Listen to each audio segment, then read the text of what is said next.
अस्सलाम वालेकुम दोस्तों, कैसे हैं आप? उम्मीद करता हूं कि आप सब खैरियत से होंगे। आज हम बात करेंगे बिटकॉइन और इथेरियम के बारे में, क्रिप्टो मार्केट और आपकी ग्लोबल फाइनेंशियल मार्केट्स को देखेंगे कि अभी के लिए क्या चल रहा है। सबसे पहले मैं आपको एक्सआरपी की न्यूज़ दे देता हूं। आप ऐसा समझें कि जो एक्सआरपी का रिपल नेटवर्क का जो केस था वो ऑलमोस्ट आपकी एसईसी से जीत चुके हैं और उसका इम्पैक्ट आप मार्केट में देख सकते हैं। ये मंडे वाली अगर आप वीडियो मेरी देखेंगे तो उसमें मैंने आपसे एक बात कही थी कि यार हमारे पास मार्केट में जो फ्यूचर के कॉन्ट्रैक्ट्स हैं वो नॉर्मल डेज से इंस्टीट्यूशंस के एंड पर बहुत ज़्यादा थे। और सेम मैंने आपको इक्विटी मार्केट का भी कहा था कि यार हमारे पास तकरीबन 8.5 लाख कॉन्ट्रैक्ट ज़्यादा थे। और बीटीसी में हमारे पास नॉर्मल जो आपके दिन होते हैं, भले उसमें आपका वॉल्यूम ज़्यादा भी होता है, लेकिन 8 से 10,000 या 20,000 का जो है डिफरेंस रहता है आपके इंस्टीट्यूशंस और लेवरेज ट्रेडर्स के बीच में। लास्ट वाली अपडेट में मैंने आपसे कहा था कि यार तकरीबन 47 से 47,500 कॉन्ट्रैक्ट्स का डिफरेंस आ रहा है इंस्टीट्यूशंस के एंड पर। हैवीली आपकी बाइंग एग्जिस्टिंग ऑर्डर लगे हुए हैं, कोई लिमिट ऑर्डर मैंने आपसे नहीं कहा था, ठीक है? तो उसका आप अभी इम्पैक्ट देख सकते हैं। और बीटीसी को लेकर मैंने आपसे एक बात कही थी कि यार अगर 30,000 के ऊपर ट्रेड हो रहा हो तो मार्केट में ज़बरदस्त टाइप की बाय है, शॉर्ट से थोड़ा सा गुरेज कीजिएगा। और अभी के लिए जिस हिसाब से ऑफ कोर्स हमारे पास वॉल्यूम होता है, उसी हिसाब से मैं आपको अपडेट देता हूं कि अगर बाइंग साइड पर रहेंगे तो आप ज़्यादा सिक्योर रहेंगे। अभी भी आपसे यही गुजारिश है कि मार्केट में शॉर्ट से थोड़ा सा गुरेज कीजिएगा। 30,000 के ऊपर आप देखें, कल भी मार्केट चल रही थी और उसके परसों वाले दिन भी 30,100 का लेवल मिला था। अगर आप मेरी वीडियो गौर से देखेंगे तो उसमें मैंने आपसे ये कहा था कि 30,000 के ऊपर अगर आपकी मार्केट ट्रेड होती है तो मार्केट आप ऐसा समझें कि अच्छी खासी 31,300 से 500 तक तो काफ़ी आराम से जाएगी। और ट्रेंड्स जो हैं वो आपके एक्सट्रीमली बुलिश हैं। ये बिल्कुल आप ऐसा समझें कि बड़ा स्ट्रेस देकर मैंने आपसे कहा था। ऑफ कोर्स जब आपकी मार्केट बुलिश होती है तो डिमांड जोन्स आपको नहीं मिलते, लेकिन लेवल एक आपको मैंने बता दिया था कि भाई 30K के ऊपर है तो मार्केट आपकी ज़बरदस्त टाइप की बाय है। पर्सनल 2-3 ऑर्डर लगे थे मार्केट में, अच्छा खासा प्रॉफिट भी हुआ है। बीटीसी की और इथेरियम की बात कर रहा हूँ। अभी के लिए दोस्तों मार्केट आप ऐसा समझें कि सप्लाई के पास तो आ रही है, लेकिन एक्सआरपी के केस को अगर देखते हैं, इस चैनल पर मैंने आपको कहीं बार रिकमेंड किया है एक्सआरपी। और काफ़ी सारे दोस्त मुझसे पूछते भी हैं कि भाई आप कौन से ओल्ड कॉइन आप रिकमेंड क्यों नहीं करते। तो मैं आपसे हमेशा कहता हूं कि यार टॉप 10 के बीच में रहें रैंकिंग के, तो एक ज़्यादा अच्छी स्ट्रेटजी होती है। और जो मेरे फेवरेट कॉइन है उनमें से मैंने आपको हमेशा ही कहा है कि यार बीटीसी और इथेरियम के बाद अगर कोई एक दो कॉइन है मार्केट में जो मुझे अच्छे लगते हैं, उसमें एक्सआरपी इथेरियम के बाद मेरा फेवरेट कॉइन है। और मैंने आपको काफ़ी बार रिकमेंड किया था, तकरीबन 29-30 सेंट से मैं आपसे कह रहा हूँ। लास्ट टाइम भी जब रिकमेंड किया था उस टाइम में तो 47 सेंट्स के आसपास चल रहा था। तो मैंने आपसे ये कहा था कि यार 56 या इसके आसपास तो 5 से 10 सेंट का तो आप वैसे भी मार्केट में काफ़ी अच्छी तरीके से इसमें से प्रॉफिट निकाल सकते हो। तो आज ज़बरदस्त टाइप का एक्सआरपी में अभी के लिए जो हाई रिपोर्ट हुआ है वो तकरीबन 65 सेंट्स के आसपास हो चुका है। सारा केस का ही मामला चल रहा है। और हमारे पास बीटीसी इथेरियम में कोई वॉल्यूम नहीं है। अभी जो आपकी मार्केट में जो बुल रन आया है तकरीबन 31,250 के आसपास मार्केट ने बीटीसी का हाई लगाया है। आप समझें कि मार्केट में बिल्कुल वॉल्यूम नहीं है, 14 बिलियन 15 बिलियन के आसपास है। तो ये इंटायरली जो मोमेंटम अभी के लिए मार्केट में बनी है वो आपकी एक्सआरपी की न्यूज़ की वजह से। और काफ़ी बार मैंने आपसे कहा था कि एक्सआरपी की न्यूज़ ओवरऑल मार्केट के लिए बहुत अच्छी है। एक्सआरपी का केस जीतना दोस्तों आप ऐसा समझे कि मार्केट में इसलिए भी ज़रूरी था कि अगर रिपल नेटवर्क अपना केस हार जाती तो आप ऐसा समझें कि इसके बाद लाइन लग जाती आपकी क्रिप्टो मार्केट में। जितने भी आगे पीछे छोटे मोटे कॉइन हैं आपके, भले वो आपकी टॉप रैंकिंग में 30 के अंदर भी आते हैं, उनके सब के ऊपर फिर ये केस या सूट्स इस टाइप के आपके फाइल होते। तो आप ऐसा समझें कि ये बहुत बड़ी जीत है आपकी क्रिप्टो मार्केट के लिए। और ओवरऑल अगर आप इसको देखेंगे स्लोली एंड ग्रेजुअली आपको इसका इम्पैक्ट अभी मार्केट में नज़र भी आएगा। इसके अलावा दोस्तों स्पॉट ईटीएफ की बात हो रही है अपना ब्लैक रॉक की तरफ से, तो उसके बारे में भी काफ़ी ज़्यादा मार्केट में पॉजिटिव न्यूज़ जो है, पॉजिटिव मोमेंटम आपका बना हुआ है। इन्होंने जब गोल्ड के अप्लाई किया था तो उस टाइम में हमें याद है तकरीबन 1.5 से 2 साल लग चुके थे, ठीक है? ब्लैक रॉक की मैं बात कर रहा हूँ। तो इतना टाइम तो आपकी मार्केट में लग जाता है। लेकिन क्रिप्टो मार्केट में जिस हिसाब से अभी के लिए चीज़ें तेज़ हो रही हैं, आपको एक न्यूज़ है वो भी मैं आपको बता दूंगा। काफ़ी तकरीबन 4-5 महीने से मैं आपसे कह रहा हूँ कि यार ये सीबीडीसी का जो मामला है ये बड़ा तेज़ हो रहा है, ठीक है? टारगेट हम लोग समझ रहे थे कि तकरीबन 2030 तक होगा, यहाँ तक के जो है मार्केट में इम्प्लीमेंटेशन होगी। लेकिन अभी ऐसे लग रहा है कि भाई ये तो 2025 से 26 के बीच में बिल्कुल जो भी आपकी सीबीडीसीज़ का निज़ाम है ये बिल्कुल नाफिज करने के टाइप में आ चुके हैं। अभी मैं आपको जो अपना फेडरल रिज़र्व की जो वेबसाइट है वो भी ले जाकर दिखा दूंगा। फेड नाउ प्रोग्राम के नाम से एक प्रोग्राम उन लोगों ने लॉन्च किया है। अगर उसका आप बिल्कुल सोल देखते हैं न्यूज़ का कि यार इसमें से निकलता क्या है, निचोड़ जिसे आप कहते हैं, तो वो ऐसा समझें कि आप बिल्कुल CBDCs और डिजिटल एसेट्स की तरफ टोटल आपकी बात हो रही है। ठीक है, उसमें आपकी ट्रांजैक्शंस, आप जो भी करते हैं मार्केट में परचेजिंग आगे पीछे, तकरीबन आप ऐसा समझें कि फेडरल रिज़र्व बैंक जो है आपका इस टाइम में दुनिया में अगर वाकई कोई आपकी माशी निज़ाम का बॉस है तो उसे आप फेडरल रिज़र्व ही कहते हैं। और उनकी वेबसाइट पे फेड नाउ के नाम से प्रोग्राम आया है। वो वेबसाइट में आपको दिखा दूंगा, थोड़ा गौर से उसको भी पढ़ लीजिएगा, आपकी नॉलेज में काफ़ी ज़्यादा इजाफा होगा। और क्रिप्टो मार्केट के लिए सारी चीज़ें तो बहुत अच्छी हैं। और हमारी जो एक कम्युनिटी है क्रिप्टो मार्केट की, जैसे मैं हूँ, आप लोग बहुत सारे मेरे साथ अटैच हैं और इस तरह बहुत सारे लोग हैं, तो ये हमारे लिए भी एक अच्छी बात है कि अच्छे टाइम पर हम लोग डिजिटल एसेट्स की तरफ मूव हो चुके हैं। तो इस वीडियो में दोस्तों हम लोग अभी देखेंगे एक दो न्यूज़ हैं, वो मैं आपको दिखा दूंगा। ऑलरेडी मैं आपको बता चुका हूँ कि अभी के लिए मार्केट में क्या चल रहा है। BTC और इथेरियम को देखेंगे, आपको मार्केट का वॉल्यूम दिखा दूंगा और ऑर्डर बुक पर अभी के लिए क्या चल रहा है। अब देखें एक चीज़, लास्ट टाइम अगर आपको याद हो मैंने आपको ऑर्डर बुक दिखाई थी, उसमें मैंने आपसे कहा था यार कुछ भी नहीं है, पर फ्यूचर में हमारे पास कॉन्ट्रैक्ट्स का जो इजाफा हुआ था सिर्फ उस बिना पर मैंने आपसे कहा था कि भाई मार्केट आपकी बाइंग है, बाइंग पे रहो। अगर 30,000 के ऊपर ट्रेड होती है, ज़बरदस्त टाइप की मार्केट आपकी शूट होगी। ठीक है, एग्जैक्टली वही हुआ है। क्योंकि देखें आप फ्यूचर के जो आपके कॉन्ट्रैक्ट्स होते हैं, नाइमेक्स कॉमेक्स में जो चीज़ें लग रही होती हैं, तो आप ऐसा समझें कि वो इधर लेजर बुक की जो होती हैं इससे थोड़ा सा उसमें फ़र्क होता है। वो टोटल आपके इंस्टीट्यूशंस के ऑर्डर होते हैं और वो सारे ऑर्डर मैंने आपको बता दिए थे कि भाई ये बिल्कुल नॉर्मल रूटीन से बहुत ज़्यादा हैं। 47,000 कॉन्ट्रैक्ट्स का डिफरेंस आ रहा है। और अगर नाइमेक्स कॉमिक्स की हम बात करते हैं तो उनके कॉन्ट्रैक्ट साइजेस काफ़ी ज़्यादा बड़े होते हैं। ठीक है, तो अभी के लिए दोस्तों ये भी देखेंगे कि वहाँ पर क्या चल रहा है हमारे पास ऑर्डर बुक पर। इसके अलावा जो मैं आपको डेटा सेंटर दिखाता हूँ उसमें बहुत ज़्यादा इंक्रीज़ आया है, तकरीबन काफ़ी ज़्यादा ऊपर आ चुका है। डेटा सेंटर की विंडो में जाकर वो भी मैं आपको क्लियर कर दूंगा और उसके बाद हम लोग बढ़ेंगे बिल्कुल टेक्निकल एनालिसिस की तरफ। अभी के लिए BTC में और इथेरियम में क्या करना है ये सारी चीज़ें मैं आपको आगे जाकर वीडियो में बताता हूँ। स्टार्ट हम लोग करते हैं इकोनॉमिक कैलेंडर से। आज थोड़ी सी वीडियो आपकी लंबी हो सकती है, तो भाई आप अगर देख लेते हैं तो आपकी नॉलेज में इजाफा होगा। और मार्केट में अभी के लिए ओवरऑल सिनेरियो क्या बनने वाला है, तकरीबन अगर आपने गौर से देखी हो ना मेरी वीडियो मंडे वाली, तो यकीन माने आपको कोई प्रॉब्लम नहीं होना चाहिए था ट्रेडिंग में। ठीक है, ये वीक थोड़ा ज़्यादा बिजी था। हमारी जो पर्सनल मार्केट्स हैं, इक्विटी मार्केट्स हो गई आपकी, कमोडिटी और FX मार्केट में, आप ऐसा समझेंगे 2-3 महीने बाद हम लोग थोड़ा सा जो है ना ये वीक हमारा फंस रहा है।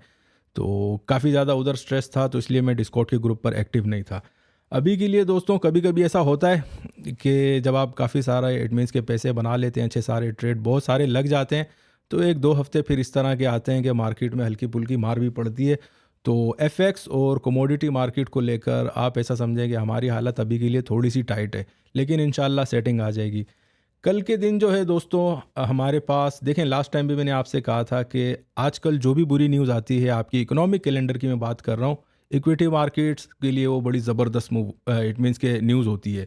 और इक्विटी मार्केट जिस तरह जंप की है उसने, मैंने आपसे हमेशा ही कहता हूँ कि जब इक्विटी मार्केट आपकी ऊपर जाती है तो आपकी क्रिप्टो मार्केट उसको फॉलो करने ज़रूर आती है। क्योंकि देखें इक्विटी मार्केट में शेयर्स होते हैं और मेजर जो आपकी मार्केट है उसमें नेस्डेक होता है। नेस्डेक आपका ऐसा समझेंगे टोटल टेक से रिलेटेड है, 15,500 के आसपास चल रहा है। आप ऐसा समझेंगे बड़ी ज़बरदस्त मोमेंटम है वहाँ पर। तो टेक से रिलेटेड हमारी क्रिप्टो मार्केट भी है। ठीक है, अब मेटा देख लें आप, आगे पीछे जितनी भी चीज़ें आप इसको जोड़ते हैं तो सारी चीज़ें आपकी टेक से ही रिलेटेड रहती हैं। अभी भी आप देखें कि अगर हमारी इक्विटी मार्केट ऊपर जा रही है तो वो AI की वजह से जा रही है कि AI से रिलेटेड जितने भी आपके स्टॉक्स हैं उनमें ज़बरदस्त टाइप की मोमेंटम बनी है। ठीक है, एनवीडिया को ही अगर आप देख लेते हैं तो बड़ी ज़बरदस्त टाइप की न्यूज़ थी वो। और काफ़ी तकरीबन 2-4-5 महीने पहले मैंने आपसे कहा भी था कि एनवीडिया बड़ा ज़बरदस्त बाय है। टेस्ला के बारे में आपसे कहा था। आज के डेटा की अगर बात करते हैं तो हमारे पास कोर PPI का डेटा था, काफ़ी ज़्यादा नेगेटिव आया, लेकिन अनएम्प्लॉयमेंट का डेटा जब आया है मार्केट में वो पॉजिटिव था। ठीक है, तो ऐसे डेटा को फिर आप ऐसा समझेंगे हम लोग बिल्कुल मिक्सअप डेटा कहते हैं और इसका इम्पैक्ट आपकी मार्केट पर ज़्यादा नहीं पड़ता। अभी के लिए जो क्रिप्टो मार्केट में एक बुलिश मोमेंटम बनी है उसका टोटल दारोमदार आप ऐसा समझेंगे सिर्फ और सिर्फ XRP की न्यूज़ है कि वो जो लॉ सूट जीते हैं आपकी SEC से, ये सिर्फ उसी की वजह से आपकी क्रिप्टो मार्केट अभी के लिए बुलिश मोमेंटम में है। और एक बार फिर से कह रहा हूँ भाई, शॉर्ट सेलिंग से थोड़ा सा दूर रहिएगा। बार बार मैंने आपको लास्ट टाइम भी कहा था कि बाइंग की तरफ अगर रहेंगे तो अच्छे खासे, इट मीन्स के एक स्टेबल आप मार्केट में होंगे और आपकी जो पोजीशंस हैं वो आपकी अगेंस्ट नहीं जा सकती, ज़्यादा उसका ख़तरा कम होगा, ठीक है। अभी के लिए दोस्तों कल के दिन हमारे पास आप ऐसा समझें कि अच्छा खासा डेटा है। अभी के लिए आप ऐसा समझें कि कल के दिन हमारे पास कंज्यूमर सेंटिमेंट्स का डेटा है और यूओएम इन्फ्लेशन एक्सपेक्टेशन का डेटा है। तो ये डेटा दोनों बड़े इंपॉर्टेंट होते हैं, स्पेशली हमारी इक्विटी मार्केट के लिए। और अब तक जो डेटा आ रहा है मार्केट में, आप ऐसा समझें कि सिर्फ आज के दिन को हटा देते हैं तो तकरीबन पूरे वीक में आपका डेटा जितना भी रिपोर्ट हुआ है वो नेगेटिव ही ज़्यादा रहा है, ठीक है। आज भी हमारे पास एक ही न्यूज़ अच्छी आई है और वो है आपके अनएम्प्लॉयमेंट की, ठीक है। तो ओवरऑल जब आप इकोनॉमिक कैलेंडर को देखते हैं तो कोई हालत इतनी अच्छी नहीं है, लेकिन आजकल जो भी नेगेटिव डेटा होता है उसका इम्पैक्ट आपकी इक्विटी मार्केट पर बड़ा ज़बरदस्त टाइप का पड़ता है। और काफ़ी बार मैं आपको बता चुका हूँ कि अगर आपके इंटरेस्ट रेट हाई होते हैं तो फिर इसी टाइप का जो है एक सिनेरियो बिल्डअप होता है। अभी बढ़ते हैं दोस्तों, मैं आपको ऑर्डर बुक दिखा देता हूँ, उसके बाद हम लोग बढ़ेंगे अपना क्या कहते हैं डेटा सेंटर की तरफ। अगर ऑर्डर बुक की बात करें तो लास्ट टाइम मैंने आपको रिपोर्ट किया था कि यार हमारे पास ऑर्डर बुक में कुछ भी नहीं है, ठीक है। लेकिन जो कॉन्ट्रैक्ट साइजेस थे आपके ऑप्शंस का डेटा, वो मैंने आपको बिल्कुल क्लियर बता दिया था कि भाई एक बिल्कुल रूटीन से हटकर कोई नया काम हुआ है और उसमें आपके लॉन्ग के जो ऑर्डर्स हैं वो बहुत ज़्यादा आए हैं मार्केट में, और टोटली जो थे वो आपके इंस्टीट्यूशंस के थे। ऑफ कोर्स मार्केट्स को एक चीज़ आपने याद रखनी है कि इंस्टीट्यूशंस ही आपकी मार्केट को हमेशा डोमिनेट करते हैं। इसीलिए मैं इतना कॉन्फिडेंस था मंडे वाले दिन कि भाई आपने शॉर्ट नहीं करना, मार्केट में बाय बाय अगर मिले तो ज़बरदस्त टाइप की बाय होगी। और 30,000 के ऊपर ही अगर मार्केट ट्रेड हो रही है तो फिर तो ज़बरदस्त टाइप की अपॉर्चुनिटी है। 1000, 1200, 1500 पॉइंट, इतना मोमेंटम तो आपको काफ़ी आराम से मिल सकता है। अभी के लिए दोस्तों हमारे पास आप ऐसा समझें कि ऑर्डर बुक पर अभी भी कोई ख़ास जो है इट मीन्स के कोई एंट्री पॉइंट्स नज़र नहीं आ रही। एक ही जगह पर है और वो आप अभी के लिए जो बिल्डअप हो रहा है वो तकरीबन 30,000 और 30,200 के आसपास मार्केट में हल्के हल्के ऑर्डर्स जो हैं लिमिट के इंस्टीट्यूशंस के भी लग रहे हैं और आप ऐसा समझें कि लेवरेज ट्रेडर्स के भी लग रहे हैं। तो ऑर्डर बुक पर अभी भी कुछ इतना ख़ास नहीं है, लेकिन ऑप्शन डेटा को आपने अपने दिमाग में रखना है कि वो बड़ा हैवीली आपके बाइंग पर बैठे हुए हैं। अभी बढ़ते हैं दोस्तों डेटा सेंटर की तरफ। डेटा सेंटर में दोस्तों लास्ट टाइम जब मैंने आपको अपडेट दी थी मंडे वाले दिन, तो उस टाइम मैंने आपसे कहा था कि तकरीबन 12.5% के आसपास इंस्टीट्यूशंस का इंटरेस्ट था सब एसेट क्लास में से। आपकी एक हॉट कैटेगरी चल रही थी क्रिप्टो मार्केट में, बीटीसी, ठीक है। ये मैंने चीज़ आपको रिपोर्ट की थी और मैंने आपसे ये भी कहा था कि यार इसमें इंक्रीज़ बहुत तेज़ी से आएगा। वो इसलिए कि हमारे पास जो ऑप्शंस में आपके ऐसा समझेंगे जो कॉन्ट्रैक्ट्स की इंक्रीमेंट हुआ था मार्केट में, वो बिल्कुल बहुत ज़्यादा इंक्रीमेंट था। 47,000 कॉन्ट्रैक्ट्स बहुत ज़्यादा होते हैं, ठीक है। कहाँ 7-8 हज़ार का डिफरेंस होता था, उसके बाद तकरीबन आप 47-48,000 क्या होता है, सीधा 50,000 कॉन्ट्रैक्ट ही गए, ठीक है। तो इतने इंक्रीज़ में तो फिर ऑफ कोर्स आपको खुद भी पता चल जाता है कि इंस्टीट्यूशंस का अभी के लिए टिल्ट मार्केट में कहाँ जा रहा है। और अगर हम लोग सेकंड एसेट क्लास में देखते हैं तो हमारे पास अभी के लिए एनर्जी सेक्टर आ रहा है, ठीक है। तो अभी अभी एग्जैक्टली मार्केट में मज़ीद क्या सिनेरियो बनने वाला है, कौन सी न्यूज़ है, वो भी मैं आपको दिखा देता हूँ। इसके अलावा जो नए दोस्तों ने ज्वाइन किया है उनको मैं एग्जैक्टली समझा देता हूँ कि चल क्या रहा है, ठीक है। जो आपके इंस्टीट्यूशंस होते हैं जिन्हें आप वेल्स कहते हैं, उनका मार्केट में अभी के लिए कौन से एसेट क्लास में इंटरेस्ट है, इस विंडो पर आपको वो पता चल जाता है, ठीक है। 0 से 10 में होते हैं तो आप इसका मतलब होता है कि बड़ा हॉट एसेट क्लास है। अभी के लिए तो हम लोग बिल्कुल 20 के आसपास हैं। तो आप ऐसा समझें कि इंस्टीट्यूशंस का रुझान अभी के लिए क्रिप्टो मार्केट पर बहुत हैवी है। आज के दिन दोस्तों अगर हम कोई भी आपकी न्यूज़ की वेबसाइट खोलें, भले वो आपकी क्रिप्टो मार्केट से रिलेटेड हो या फाइनेंशियल मार्केट्स में, जैसे मैं आपसे कहता हूँ कि ब्लूमबर्ग, रॉयटर्स, इस टाइप की जो भी वेबसाइट आप खोलेंगे तो टॉप पर आपको एक ही न्यूज़ नज़र आएगी, XRP या रिपल नेटवर्क से रिलेटेड। लड़ाई इनकी यही थी कि भाई SEC वाले कह रहे थे कि भाई ये सिक्योरिटी है, और आपके रिपल नेटवर्क वाले, उन्हें ये सिक्योरिटी नहीं लग रही है। तो यहाँ पहली हेडलाइन मैं आपको पढ़कर बता देता हूँ, XRP declared not a security, Ripple versus SEC coming to an end. ये केस इनका आप ऐसा समझेंगे बिल्कुल एंड तक पहुंच चुका है। विक्ट्री फॉर रिपल, जज deems XRP sales as non investment contract. तो इनका जो मसला चल रहा था, पूरा लॉ सूट ही इस पर आपकी बेस था कि भाई SEC ये कह रहे थे कि भाई हमारे पास सिक्योरिटी है। तो वो केस तो हार चुके हैं और रिपल के लिए बहुत बड़ी जीत आप इसे कह सकते हैं। और ओवरऑल अगर आप पूरी क्रिप्टो मार्केट के लिए भी एक बहुत पॉजिटिव साइन है रिपल का जो केस है आपका, ठीक है।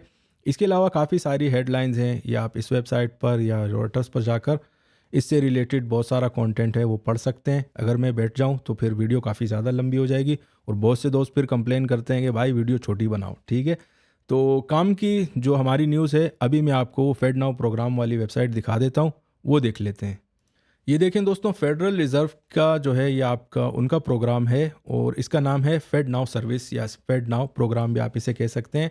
अगर आप इसको डिटेल में जाकर पढ़ोगे तो अभी मैं आपको एक हेडलाइन पढ़ के बता देता हूँ। The FedNow service is new instant payment infrastructure developed by the Federal Reserve that allows financial institutions of every size across the US। ठीक है, सिर्फ यूएस में पहले इम्प्लीमेंट हो चुका है, होगा नहीं, ये ऑलरेडी आपके हो चुका है। To provide safe and efficient instant payment services. अब देखें, अगर आप इसको पूरा पढ़ेंगे, इनकी वीडियो भी है यहाँ पर, ठीक है, आप देख भी सकते हैं। इनकी वेबसाइट पर बहुत सारी वीडियोज़ हैं, इनका यूट्यूब का चैनल भी है। मैं यहाँ पर प्ले नहीं कर सकता, आप खुद जाकर ये नोट कर सकते हैं। इनकी वेबसाइट का एड्रेस भी मैं आपको बता देता हूँ, frbservices.org। ठीक है, यहाँ पर अगर आप जाएंगे तो इनकी वीडियोस भी देख लेंगे, सारा मामला आपको समझ आ जाएगा कि कहानी कहाँ पर जा रही है। ठीक है, एंड ऑफ द रिजल्ट यही है कि भाई सारी चीज़ें जो हैं वो डिजिटल एसेट्स या आपकी CBDCs की तरफ पॉइंट आउट कर रही हैं। अभी बढ़ते हैं दोस्तों हम लोग चार्टिंग की तरफ और देखते हैं कि BTC और इथीरियम में कौन से ऐसे लेवल है जहाँ पर हम लोग अपॉर्चुनिटीज़ मार्केट में अवेल कर सकें। हमेशा की तरह हम लोग स्टार्ट करेंगे बिटकॉइन के चार्ट से, और करंट मार्केट प्राइस आपकी अभी के लिए 30,800 और 850 के बीच में चल रही है। अब लास्ट टाइम मुझे अच्छे तरीके से याद है, मैंने कोई 2-3 बार आपसे कहा था कि भाई मार्केट आपकी बहुत ज़्यादा बुलिश है, और अगर आपकी मार्केट 30,000 के ऊपर सस्टेन करती है एक दिन या 2 दिन, तो फिर आप ऐसा समझेंगे काफ़ी आराम से आपकी मार्केट सप्लाई को टच करने जाएगी। एक तो हमारे पास एग्जैक्टली आपको सारा इन डेप्थ डेटा बता दिया था ना यार मैंने। अगर मैं आपको बोल रहा हूँ कि इंस्टीट्यूशंस के इतने ज़्यादा आपके कॉन्ट्रैक्ट्स बाइंग साइड पर आए हैं, तो इसका मतलब यही है कि मार्केट आपकी बहुत ज़्यादा बुलिश है। उसका एग्जैक्टली मार्केट आप देखें, मंडे वाले दिन भी 30,000 के ऊपर ट्रेड हुई, और उसके बाद ट्यूसडे वाले दिन, वेनेसडे, इवन आज तक आपकी मार्केट 30,000 के नीचे नहीं गई। तो इसका मतलब है 30,000 के आसपास जितनी बार आती है भाई मार्केट बाय है। ज़रूरी नहीं होता कि आप सिर्फ फिर डिमांड जोन का ही वेट करें। अगर आपको बिल्कुल क्लियरली बता दिया है कि अगर आज की क्लोजिंग या कल की क्लोजिंग 30,000 के ऊपर ही रहती है तो मार्केट आपकी बुलिश है, आप सप्लाई तक काफ़ी आराम से टारगेट कर सकते हैं। और शुरू में मैंने आपसे कहा था कि 2-3 ट्रेड तो मैं पर्सनली भी लगा चुका हूँ और कुछ दोस्तों को भी लगवाएं। तो अभी के लिए दोस्तों 30,100 30,200 के आसपास एंट्रियाँ जो हैं मार्केट में बड़ी ज़बरदस्त टाइप की लगी हैं। टारगेट हमने कोई ज़्यादा नहीं रखा, 31,000 31,100 तक था, और वो तकरीबन 2-3 बार तो हिट हो चुका है। अभी के लिए दोस्तों हमारे पास आप ऐसा समझें कि 30,200 और 30,100 का जो एरिया है, ये अभी भी हमारे पास ज़बरदस्त टाइप की डिमांड जोन है। और एक्चुअल डिमांड जोन मैंने आपसे कहा था कि 29,600 से 700 के बीच में एरिया है, पर लेकिन वो एरिया अभी के लिए टच नहीं हो रहा मार्केट में। मार्केट को 30,000 के ऊपर के लेवल का ही रिस्पेक्ट मिल रहा है। तो आप खुद भी देखा करें कि रेंज बाउंड अगर मार्केट है, काफ़ी दिनों से इसी रेंज में आपकी मार्केट चल रही है, तो काफ़ी टाइम मैंने आपसे ये कहा भी है कि यार आर्ली या 4 आर्ली का चार्ट लगाकर रेंज आप निकाल लिया करो कि यार ऊपर और नीचे का क्या लग रहा है पूरे दिन में। अगर 1 या 2 दिन आपकी मार्केट उसी चार्ट में सेम प्राइसेस के बीच में सस्टेन कर रही है, तो आप अपनी शॉर्ट की और बाइंग की पोजीशन लगा सकते हैं। अब देखें, मार्केट में हमारे पास मेजर प्रॉब्लम ये हो रहा है कि क्रिप्टो मार्केट में वॉल्यूम नहीं आ रहा। मेरे ख्याल में या तो इसी केस का वेट हो रहा था XRP का, क्योंकि ज़्यादा रिस्क जो हैं वो नॉर्मल जो लोग होते हैं वो नहीं लेते। लेकिन इंस्टीट्यूशंस की कहाँ पर एंट्री थी, वो एक सीक्रेसी होती है। वो जो आपके ट्रेडर्स होते हैं जो इन डेप्थ ज़्यादा सर्च कर रहे होते हैं, उनको पता चल जाता है। और वो मैंने आपको इन्फॉर्मेशन दे दी थी कि भाई अगर आपकी ओपन मार्केट में वॉल्यूम नहीं आ रहा तो पीछे कार्रवाई आपकी डल चुकी है। ठीक है, और उसका इम्पैक्ट अभी के लिए आप देख रहे हो, दूसरा तीसरा दिन है, अच्छे तरीके से आपकी मार्केट बुलिश है। और ऑफ कोर्स अगर देखें इंस्टीट्यूशंस में आपके आते कौन हैं, इंस्टीट्यूशंस में जो सबसे बड़े हैं वो आपके ब्लैक रॉक आ जाते हैं, फिर उसमें बड़े बड़े बैंक्स आ जाते हैं। अब इनके पास अंदर की न्यूज़ या इस टाइप की चीज़ें आपको ख़ुद पता है कि सब कुछ इनको पता होता है। ठीक है, उसी हिसाब से इनके ऑर्डर प्लेसमेंट हो रही होती है। तो अब ज़्यादा डिटेल में मैं नहीं बताऊँगा क्योंकि फिर थोड़ा सा मसला ख़राब हो जाता है। अभी के लिए दोस्तों जो भी था, डिमांड जोन मैंने आपको बता दी कि 30,000 के आसपास आ रही है, और सप्लाई हमारे पास हल्की सप्लाई है जो फर्स्ट वाली है 31,600 के आसपास। शॉर्ट सेलिंग मैं अभी के लिए रिकमेंड नहीं कर रहा हूँ। ठीक है, मैंने आपसे वीक के स्टार्ट में भी कहा था कि बाइंग अगर मिले तो बड़ी ज़बरदस्त टाइप की अपॉर्चुनिटी है आपकी बाइंग में। और हमारे पास सप्लाई अभी टच भी नहीं हो रही, और जो पहली सप्लाई थी वो मैं आपको बता चुका हूँ 31,600। मैक्सिमम मार्केट में इस वीक में तकरीबन 32,600-700 के आसपास मार्केट आपकी जा सकती है। लेकिन उससे पहले अगर देखें, आपने मसला पता है कहाँ ख़राब होता है कि आप लोग मार्जिन ज़्यादा यूज़ कर लेते हैं। मैं आपसे हमेशा कहता हूँ हल्के मार्जिन से आप ट्रेड किया करें, कोई परेशानी आपको होगी ही नहीं। अगर एसएल भी आपको हिट होता है कई महीने 2 में एक बार, तो उसका भी आपको प्रॉब्लम नहीं होगा, ठीक है। तो दोस्तों उम्मीद है आपको बीटीसी का ओवरऑल सिनेरियो समझ आ चुका होगा। डायरेक्शन आपकी बाय है, ठीक है। एक बार फिर से बता देता हूँ, इथीरियम के चार्ट को देख लेते हैं। करंट मार्केट प्राइस इथीरियम की हमारे पास चल रही है अभी के लिए 1960 और 62 के बीच में, काफ़ी ज़्यादा बुलिश हो गई है। और लास्ट टाइम मैंने आपसे कहा भी था कि यार अच्छी खासी एक हल्की डिमांड, आपको याद होगा एक मैंने आपसे कहा था कि सॉलिड डिमांड जो हमारे पास फर्स्ट डिमांड जोन होती है वो एरिया मैंने आपसे कहा था कि यार 1820-25 के बीच में है। और हल्की डिमांड पर अगर आप ट्रेड करना चाहते हैं तो 1870 से 80 का जो एरिया है बड़ा ज़बरदस्त टाइप का एरिया है, ठीक है। एग्जैक्टली मार्केट ने 3-4 दिन उसी लेवल पर स्ट्रगल किया है और वहीं से ही आपकी मार्केट उठी है। अभी आप ऐसा समझें कि वीक के जो हमारे पास पहली सॉलिड सप्लाई आ रही है मार्केट में वो है आपकी 1990 और 2000 के बीच में। मैंने आपसे कहा था कि ये नंबर है, तो ऑलमोस्ट वहाँ तक तो पहुँच चुकी है आपकी मार्केट। अभी के लिए दोस्तों इथीरियम का जो है, मैं आपसे हमेशा कहता हूँ कि अगर बीटीसी आपको अपनी डिमांड और सप्लाई पर मिलती है एग्जैक्ट नंबर पर, इथीरियम में जो भी प्राइस आपको मिले, भले वो जो भी प्राइस हो, भले आपके ऐसा कभी हो सकता है कि आपको सेकंड सप्लाई तक आपकी इथीरियम मिल जाए, तो आपसे गुजारिश ये है कि बीटीसी के जो लेवल्स होते हैं उस पर आप इथीरियम को ट्रेड करें। यकीन माने बड़े ज़बरदस्त टाइप के आपको प्राइस बड़ी अच्छी मिल जाएगी। अभी आप देखें प्राइस डिफरेंस कितना ज़्यादा आ रहा है। इथीरियम ऑलमोस्ट अपनी सप्लाई के आसपास है, सिर्फ 20-25 पॉइंट का फ़र्क ही रह चुका है। और अगर बीटीसी को देखते हैं तो तकरीबन काफ़ी ज़्यादा दूर है। तो इसमें होगा क्या कि अगर बीटीसी अपनी सप्लाई को टच करने जाता है 31,500 या 600 का एरिया, तो उस टाइम मेरा नहीं ख्याल कि आपका इथीरियम जो है वो 1990 के आसपास चल रहा होगा। हो सकता है कि 2050 के आसपास चल रहा हो।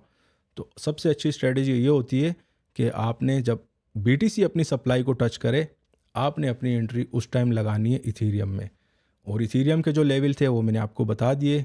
ऊपर का मैक्सिमम 2100 आ रहा है मेरे पास नंबर, और 1990 से 2000 का ये हमारे पास पहली सप्लाई है, अगर सेपरेटली आप इथीरियम को ट्रेड करना चाहते हैं।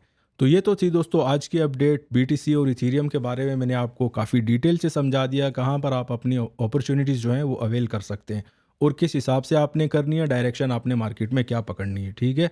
तो सारी चीज़ें क्लियर हो चुकी हैं दोस्तों। उम्मीद है आपको वीडियो पसंद आई होगी। अगर पसंद आई है तो दोस्तों के साथ ज़रूर शेयर कीजिएगा। शुक्रिया।